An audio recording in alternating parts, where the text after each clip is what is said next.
जय हिंद। देखिए, कक्षा 11वीं का हम लोगों ने देख लिया था कि भौतिक राशियाँ क्या होती है। उसके बाद देखते हैं कि मूल राशि क्या है और व्युत्पन्न राशि क्या होती है, या मूल मात्रक क्या होता है, मात्रक क्या होता है। इन चीज़ों को हम लोग देखते हैं और समझते हैं। देखिए, मूल राशियाँ बेसिकली वे राशि होती है जो एक दूसरे से पूरी तरीक़े से क्या हो, स्वतंत्र हो। क्या हो, पूरी तरीक़े से स्वतंत्र हो, जिसको अन्य राशियों से ना बनाया जा सके, उसको क्या बोलते हैं हम लोग, मूल राशियाँ बोलते हैं। जैसे कि देखो, द्रव्यमान होता है किसी वस्तु का, क्या होता है, वजन। वजन, उसका द्रव्यमान, किसी वस्तु का क्या, किसी वस्तु द्वारा तय की गई दूरी या फिर एक लेंथ, लंबाई, ये सभी क्या है, पूरी तरीके से स्वतंत्र है। आप लंबाई को द्रव्यमान में डिनोट नहीं कर सकते, द्रव्यमान को लंबाई में डिनोट नहीं कर सकते। मतलब ये दोनों क्या है, एक दूसरे से स्वतंत्र है।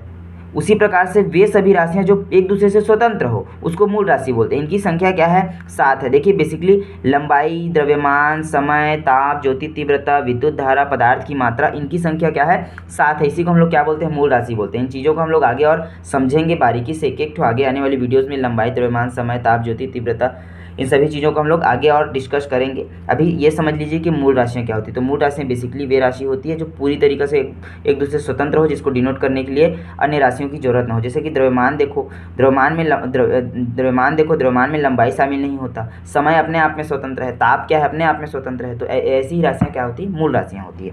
देखिए, व्युत्पन्न राशियाँ क्या होती है। व्युत्पन्न राशियाँ, जो राशियाँ मूल राशियों से बनाई जा सकती है या मूल राशियों से व्युत्पन्न की जा सकती है, व्युत्पन्न राशियाँ कहलाती है। जैसे कि देखो, ये एक एग्जाम्पल लेंगे, अगर वेग का अगर एग्जाम्पल लेंगे तो वेग बराबर क्या होता है, विस्थापन या दूरी बट्टे समय होता है। दूरी बट्टे समय, दूरी मतलब क्या है, लंबाई ही है। दूरी क्या है, लंबाई ही है। और ये समय, ये देखो, ये दो भौतिक राशि लंबाई और समय, दो भौतिक राशि लंबाई और समय दोनों से मिलकर बना है।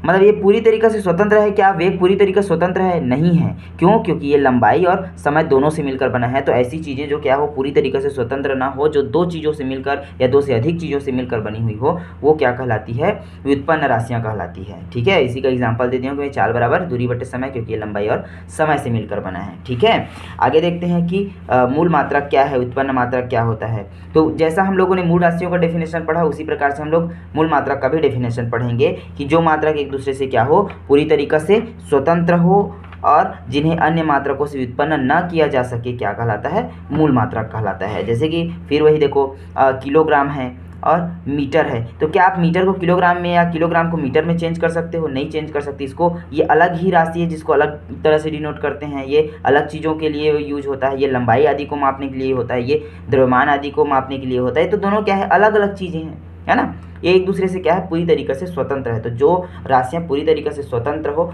मूल राशियाँ कहलाती है। इसकी भी संख्या 7 है। गिनने में कितनी है, 7 है। Metre, kilogram, second, kelvin, ampere, candela, mole, इन सभी का डेफिनेशन हम आगे आने वाली वीडियोज़ में और अच्छे से बारीकी से हम लोग समझेंगे। ठीक है, अगला देखते हैं। देखिए, व्युत्पन्न मात्रक क्या होता है। तो देखिए, वे मात्रक जिन्हें मूल मात्रकों से व्युत्पन्न किया जाता है या मूल मात्रकों से बनाया जाता है, उन्हें व्युत्पन्न मात्रक कहते हैं। जिस प्रकार से हम लोगों ने व्युत्पन्न राशि का देखा, उसी प्रकार से ये क्या है, मूल मात्रक का है। ठीक है, जो इसी का एग्जाम्पल ले लेंगे। अगर किसका एग्जाम्पल ले लें, चाल का एग्जाम्पल ले लें, है ना। चाल का एग्जाम्पल ले लें, चाल, इससे पहले वेग का एग्जाम्पल ले, तो चाल का एग्जाम्पल ले लिए तो दूरी बटे समय।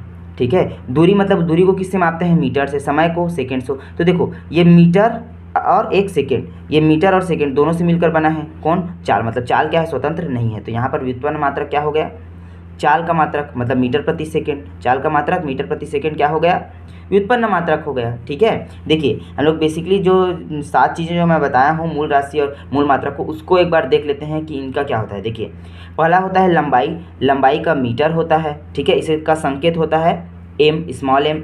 द्रव्यमान का किलोग्राम होता है, इसका संकेत होता है केजी, किलोग्राम। ठीक है, तीसरा होता है समय, जिसका मात्रक सेकेंड, और इसको एस से प्रदर्शित करते हैं। देखिए, चौथा होता है ताप, जिसका मात्रक केल्विन, इसको के से प्रदर्शित करते हैं। विद्युत धारा, विद्युत धारा का होता है एम्पियर, जिसको हम लोग कैपिटल एम से प्रदर्शित करते हैं। इसके अतिरिक्त देखो, ज्योति तीव्रता जो कैंडेला से प्रदर्शित करते हैं, इसको सी डी, और पदार्थ की मात्रा, इसको आप केमिस्ट्री में पढ़ते ही होगे, इसका क्या होता है, मोल होता है, और इसको एम ओ एल से प्रदर्शित करते हैं। तो ये चीज़ें 7 होती है। इसका हम लोग डेफिनेशन आगे आने वाली वीडियोस में देखेंगे। अच्छा नोट्स बना दूंगा, प्रोवाइड कर दूंगा आप लोगों के लिए, ताकि आपको किसी भी तरह का कोई प्रॉब्लम ना हो, समस्या ना हो। और इसके अतिरिक्त 2 और होता है। अगर किसी भी चीज़ को डिनोट करने के लिए क्या होता है, 2 और होता है, जो ना तो मूल राशि होता है और ना ही व्युत्पन्न राशि होता है, ना ही मूल मात्रक होता है और ना ही व्युत्पन्न मात्रक होता है। लेकिन दो चीज़ों का और अस्तित्व होता है जब हम लोग त्रिभुज पढ़ते हैं, त्रिभुज में बनने वाले कोण देखते हैं, त्रिभुज बोल रहा हूँ, वृत्त पढ़ते हैं और वृत्त में बनने वाले जब कोण को देखते हैं तो ये दो चीज़ें और पढ़ते हैं, क्या, एक तो समतल कोण और दूसरा घन कोण। ठीक है, समतल कोण का जो मात्रक है वो रेडियन होता है और घन कोण का मात्रक स्टेरेडियन होता है। इसको RAD से प्रदर्शित करते हैं, इसको SR से। आशा करता हूँ आपको समझ में आया होगा। हम आगे आने वाली वीडियोज़ में इनका डेफिनेशंस आदि भी हम लोग चर्चा करेंगे। जय हिंद।